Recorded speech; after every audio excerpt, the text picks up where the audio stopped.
to Bad Larry. What's up, everyone, and welcome to the X Factor series. I'm your host, Bad Larry, and we are inching ever closer to wrapping up this series. I'm planning on taking this series through issue number 70, so only 11 more issues when the teams change. That's when I'm ending the X Factor series. This issue is more character development and relationship building as we prepare for the next 3-issue mini tie-in series, The Extinction Event, with Uncanny X-Men and the New Mutants, which will be next episode in this series. I thought Louise Simonson was going to give us readers and Archangel a bit of breather, considering a majority of the last issue storylines have revolved around Archangel. But nope, here we go again. Archangel sees a news clipping creating doubt over whether X Factor is really good or bad. A bunch of idiot reporters are dangling out of this cable car, precariously trying to get Archangel to answer questions about why he's claiming to be Warren Worthington III. And like reporters do, they start pushing and shoving each other until a few idiots fall out of the cable car. But luckily, Archangel was there to save them and be in the actual right mind to do so. But Archangel ain't Spider-Man. He drops these idiots into the water, letting the Coast Guard pick them up. That's what they get for not saying thank you. Trish Tilby, the on and off girlfriend to be, seems to always be in the right place at the right time with her camera guy in order to get the juicy shot. Trish has run pieces that make the mutants and especially X Factor not look so good in the public eye. This tape will be another example of it. All the people will see is Archangel dumping some humans in the water and leaving them not understanding the context or seeing that he saved them first. But if Trish doesn't run the video, they will lose the scoop war to the other news stations. Business comes first to these news hounds. It seems like this story has undertones that could seem somewhat woke in today's terms. We have Cyclops and Jean Grey as a couple who are both quite Caucasian, and Beast is on and off again with Trish Tilby, who is also very clearly Caucasian.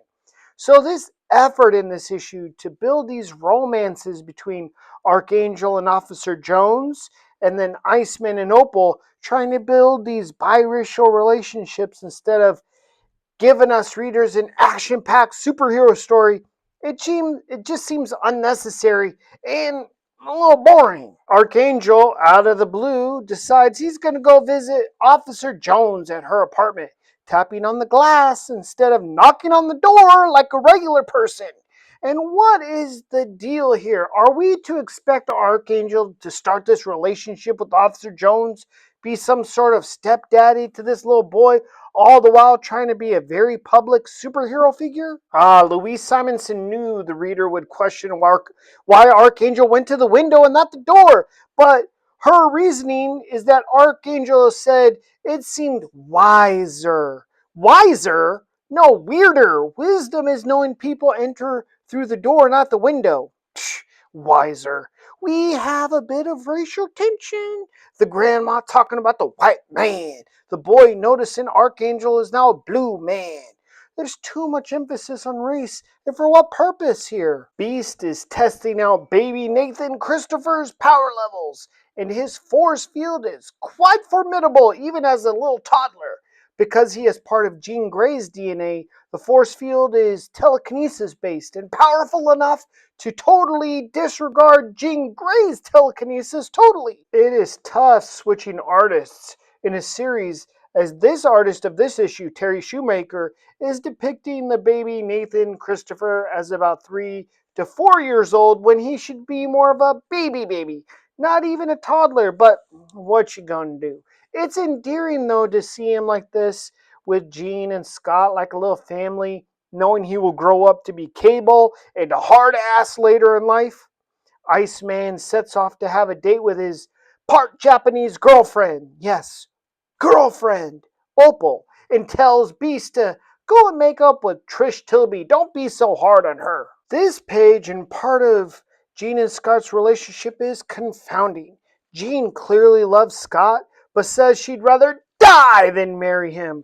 Why? Because maybe she's influenced somewhat by the Phoenix or Madeline Pryor, as their essences all rest in Jean Grey's little body. So Jean may think her love for Scott is not all her own choice of emotion. But come on, Jean, after all this time, that's how you're going to do our boy Scott? Scott makes a good decision and tells Jean just to forget the whole marriage thing, to go back to how the things were before, which they agreed to do, which is nice. Trish Tilby is not as bad as I keep hounding her for. She's really trying the best she can to try and tell this story about her Archangel without sensationalizing it. But her former husband, Paul, old boy with the white hair and mustache, he's the executive. All he cares about is ratings and winning the whole journalism business. Trish says she has 14 weeks of vacation to take. 14 weeks! How is that even possible? She's burnt out with the whole mutant reporting drama and wants some time off from all of that. Paul says to her, pish posh, you'll be too bored after 2 days on vacation. So he decides to give Trish a new assignment. He's going to send her off to chase down a different storyline all the way across the world in India. We learn here why little Timmy, T-Dog, why he's in crutches. His dad was gunned down by some street thugs, and Timmy was also hit by a stray bullet, hitting his spine. He used to be the fastest runner in school, but now he's a hop-along who's getting bullied at school now. Man, I still don't know why Archangel is even here in Officer Jones's apartment having this social call. He has gone through a lot. I mean, a lot. And I just don't see him sitting around with his family shooting the breeze, especially with his mind still a bit split and cattywampus. But I think Louise Simonson is trying to temper Archangel's personality with this issue, bring him back more to neutral, and this interaction with his family is trying to lay that groundwork. Archangel decides he's going to take little cripple Timmy for a free ride around the city to perk up his spirits, give him something to brag to his friends about the next day. Beast he hates the fake news. How they create so much division between the humans and the mutants, getting the social human people all riled up, and all that anger is often directed at mutant kind. But as an intellectual, Beast understands that the news hounds must do their job, First Amendment and all that. So he decides he's going to go visit Trish at her office and apologize for being so gruff at her lately. It is often these poorly timed, unannounced visits that destroy someone's little feelings or get misconstrued somehow.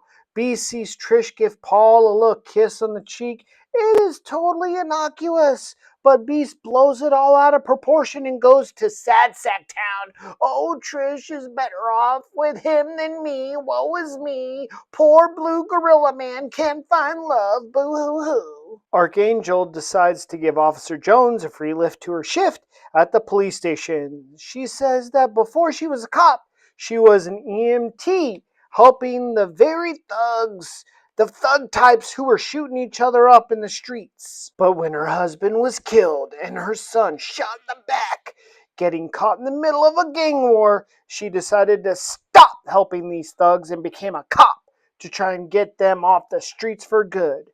For such a big city, our X Factor heroes really run into each other a lot. And here we have the two blossoming multi-racial relationships. Everyone's so happy. Now they're finding love, and with humans to boot. Archangel decides he's going to show off some personality, doing a little whoop-de-doo around Iceman like he used to do in the old days when he was Warren Worthington III with the feather wings. It shows Archangel is chilling out. He's ready to rejoin the team in society full time again. He's not so monstrous anymore. Oh wow, Louise Simonson, riveting material. Opal is getting the mail. Wow. I jest, but someone sent Opal a letter that got her real nervous. The letter's from Japan. I wonder what this is all about. Archangel is so far removed from the man that Warren Worthington III used to be, nearly an entirely different creature altogether. But he decides to use parts of what Warren was good at to his advantage, like being smooth with the media, to try and help his image, X Factor's image, and help those struggling human mutant relations that seem to always be teetering on explosive and the calm. We see old crazy Cameron Hodge, Warren Worthington's old classmate, boss of X Factor, destroyer of Worthington, and now crazy Robot Man villain who vows to destroy mutants and especially Archangel. Stay tuned for the next episode in this series. It will feature 3 issues of the Extinction Agenda. Hit the like button, subscribe, and I'll see you real soon. Peace.